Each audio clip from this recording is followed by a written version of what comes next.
مصر أم الدنيا وبلد الحضارات يا جنجويد. وردت في القرآن الكريم 5 مرات صراحة بالإشارات والدلائل أكثر من 30 مرة. أنت بتتكلم في مصر يا جنجويد.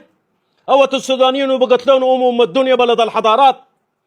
وردت في القرآن 5 مرات دخل لها جيك للتحنيط. حنطوا جثمان فرعون قبل 3200 سنة، حنطوا في 70 يوم بالطريقة التقليدية البدائية الجنائزية الفرعونية، قاعد إلى يومنا هذا بالتقريب سنة 1225.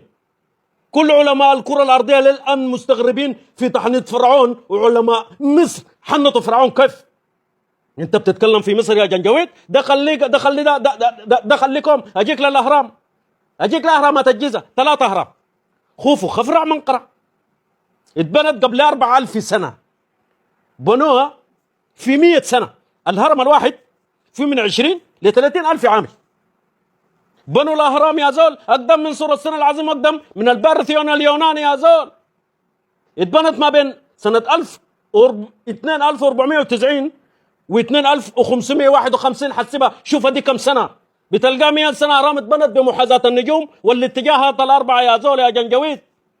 ما تتكلم صايد طربق يا طبي زخ. أقول لك كلام، أديك سؤال أنت وكله على ما جنجويد جاوبوا لي بس.